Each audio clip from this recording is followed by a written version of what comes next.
Hey, everybody. I wanted to take a second here to talk about my vocal health journey over the years. It's been an interesting one, and about 4 or 5 years ago, I lost my singing voice and a lot of my speaking voice as well due to health problems.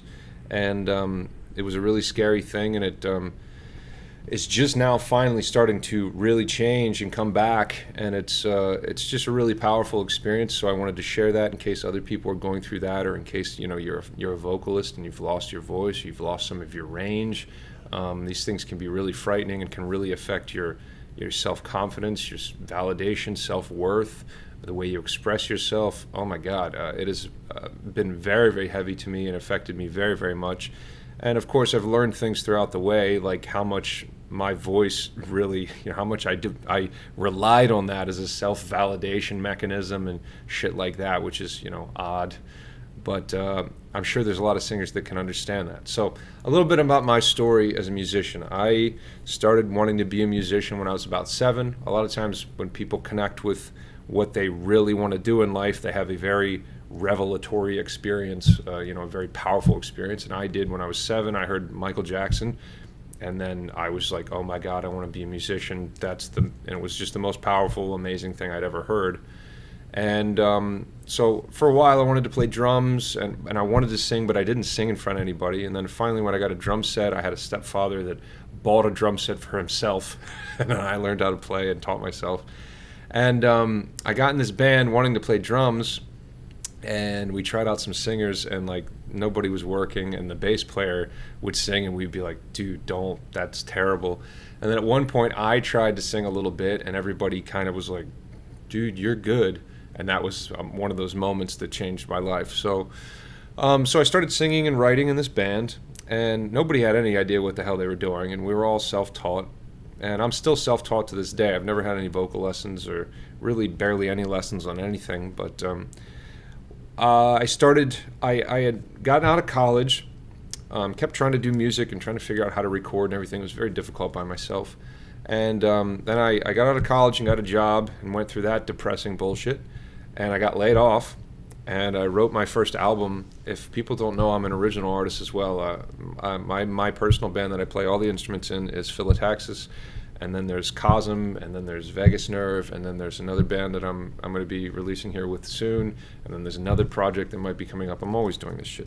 Anyway, I started doing some stuff for YouTube to try to get some, some of those value, that validation. Should I be doing this? Do I have a skill? All that kind of stuff that a lot of people are seeking, especially at a young age.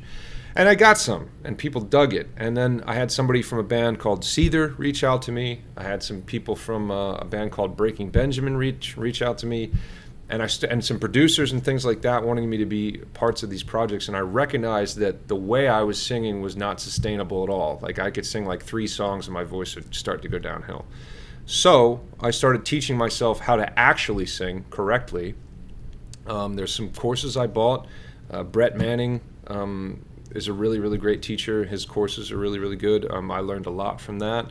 I bought some books and did some other things, but I just really wanted to figure out the mechanics and the logistics of how to actually sing, how to do screaming and all that kind of stuff, because I wanted to be able to do everything. And I love the versatility and the excitement of being able to do all kinds of stuff.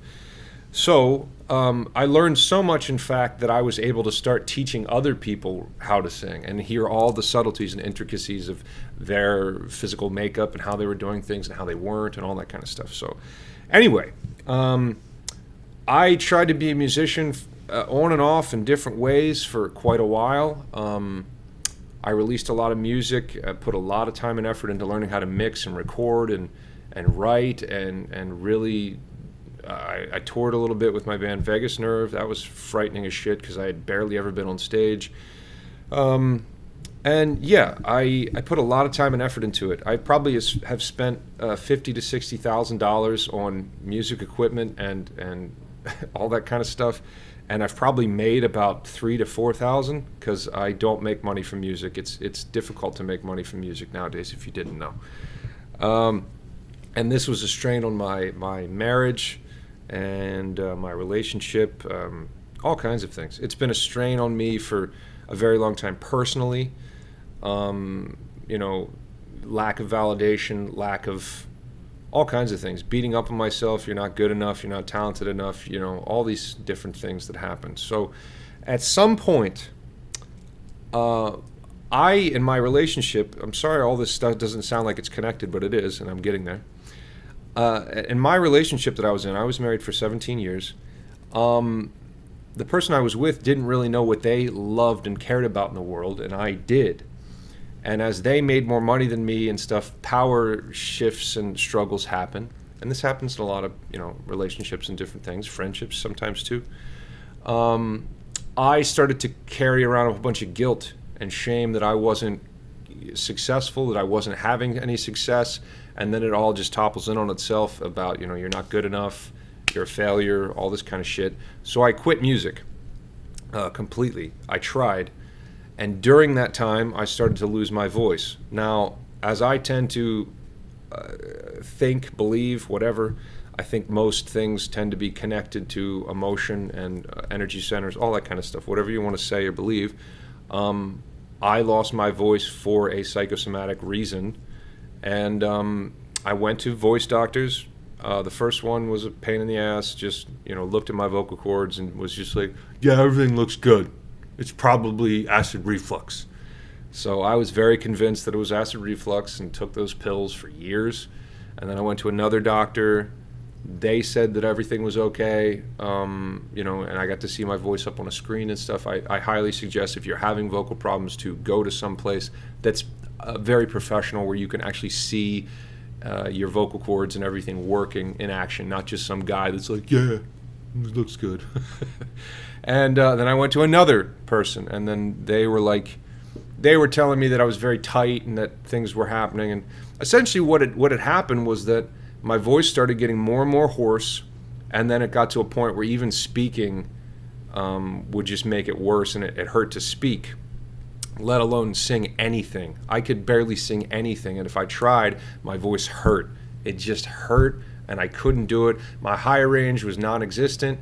Head voice was completely fucked, and it was really frightening. And everything that I cared about in terms of music and wanting to still write and express and stuff, I still did things. I still have been uploading things. I've still been trying.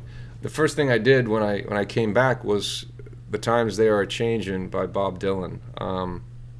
And trying to sing that was pretty much a nightmare. I was starting to find a little bit of my voice back, but trying to track that and record that, I sing for 5 minutes and then my voice starts dropping in key and getting deeper and just getting more swollen, and it's just terrible. And I didn't really sound like myself, but it still turned out okay, and I was just happy to be able to release something and sing something. So anyway, I ended up getting divorced a couple years later and moving to Florida, where I am now, starting to learn things about myself, and have all this self-reflection and introspection and all the kind of different things. And I figured at some point, or at least I hoped, that as I would continue to embrace who I am again and to, start to learn how to celebrate who I am and see my good qualities, all this kinds of stuff, that my voice would return.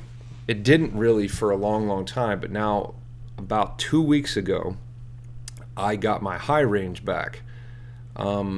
How did I find my high range again? Because I've been doing exercises. I teach vocals. I know all the stuff. And I know how to do it correctly. I wasn't hurting my voice or doing anything incorrectly, but how did I find it again? I found my voice, my high voice again, all that stuff, ironically, from screaming. Out of the frustration of trying to sing some of these songs. I had just joined this cover band a month ago. And they had these songs like Highway to Hell, AC/DC stuff, and I was like, I don't know if I can do this, man. It just wears my voice out and stuff.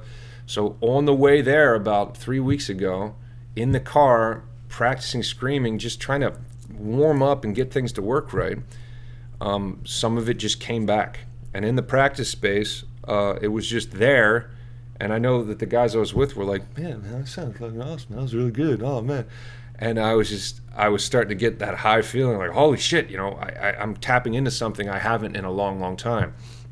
And what it ended up being, if you're somebody that is interested in singing or follows this kind of stuff and knows about this information, is that On a muscle memory level, I had known about these things for so long that I expected to remember how to do all these different things, but I forgot. My body forgot because I didn't practice them enough. And you need to have a regimen where you're practicing these things all the time and you're making sure that they're solidified. And I've had a lot of students that took time away and they used to be able to sing their asses off, and then they come back years later and they're terrible and they don't know why.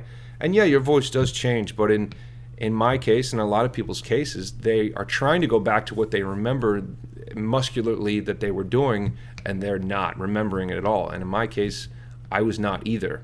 So what we're talking about in my case is compression techniques, which is controlling your airflow, and it gets very complicated. So if these are where the vocal cords compress and come together and vibrate, especially when we get into distortion, we have the false cords down here, and then we have the soft palate up here, which is a lot of the distortional mechanisms that we have too. Now, when we can compress just here, but we can also compress here and here, like that. And we can compress here and here, up there. So when you're distortional, or when you're singing and screaming, or in your high range correctly, you're finding your compression higher. And on a muscular level, that's what allows you to have longevity, especially screaming, and sustainability, and to move your body around while you're, singing, and not just stand there with you're physically arrested like this the whole time, because that would wear you the fuck down very fast. So yeah, anyway, I should say as well, I tried everything to get my voice back. I tried, vocal therapy techniques. I tried just drink tea and honey, and I did all that stuff. And nothing ever did anything. Nothing ever changed anything. I tried supplements from Amazon, supplements from Germany. I tried this stuff, vocal therapy, where you're breathing in hot water and steam, and then you're breathing out and trying to strengthen the vocal cords, relax them, all this. Nothing did anything. And that came with weird supplements, whatever this company is, TMRG Voice Specialist. This came with some disgustingly stupid supplements, I'm sorry to say, that when you really looked into the ingredients, you're like, what is this bullshit? It didn't do anything. It didn't help. But it was desperation, and I'm sure that a lot of people go through the same thing. So anyway, like I said, I wanted to talk about my story, and in hopes that it would help other people, or that it would shine some light on different things. If you've seen me uploading now for the past couple of years, you can probably tell in my higher range or distortionally that I'm struggling quite a bit. But I still just have such a passion and love for it that I was trying my best. I would have some people comment that, it looks like I'm struggling, or it sounds like it, and I was. And I still will be. This is a journey, and a lot of these things are difficult. You're jumping through fucking hoops and trying to really figure out a lot of different coordinations in your voice and tie them together. So anyway, keep sticking with it. If you're having trouble like this, my advice is, you got to go to a voice doctor. You got to go to somebody and literally see your vocal cords and make sure that everything's still straight, that you don't have any calluses or polyps or anything like that, which I was very, very much like, dude, that's what I have. I guarantee that's what I have. I'm going to get surgery, and it's going to be better. But you got to see it first. You cannot go around wondering and thinking, I bet that's it, but I don't know, or whatever. It's not that hard. In some cases, they won't use a camera up the nose, but the nose thing isn't that bad either. The worst part of the camera up the nose thing and down is the shit that they spray to dry you all out. That shit was terrible. But anyway, and then there's other ones that'll just point it back in, and you have to keep your mouth open. I haven't done that yet, but anyway, you got to get checked out, and then you got to learn how to be gentle on yourself and make the journey about appreciating certain steps that you're at, and not my whole voice isn't back. Well, can you sing certain things? Can you still appreciate and enjoy singing certain things? Are you still able to tap into the emotion? All that kind of stuff, because I think those things are really important, instead of just being like, I can't sing like I used to be able to, fuck this, and then moving away from it. So anyway, that's my story, and I'm sticking to it. That's my story, and I wanted to share it, and I appreciate you tuning in, appreciate your support, and I'll see you all soon. I'm going to be uploading more things and doing more of the things I want to do because I don't really care to keep trying to please people and to keep trying to. The fighting with the algorithms. If I'm being honest here, and I'll shut up. I'm done after this, but I made an entire video, 20 minutes yesterday, talking about wanting to quit YouTube and wanting to quit social media because it's so toxic to me and I have such an odd relationship with it, and my channel is dead, absolutely dead.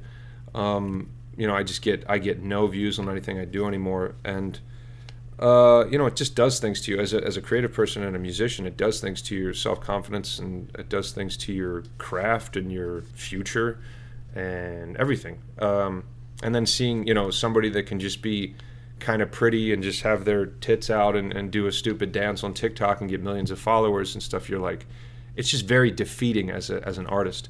I did a whole video of that yesterday, and then I decided not to upload it because I still want to be able to make music and interact and all this kind of stuff. But it's a journey, and it's going to take some time. And so I didn't upload that, and instead I uploaded this triumph, me getting my voice back. It was very emotional. It's been very emotional, and it's been a lot of things, because as you could tell, it probably was totally rooted in my lack of self-worth and all kinds of stuff like that. And now as that's coming back, so is my voice. Who would have thought, man? So anyway, thank you for tuning in. I'll see you soon.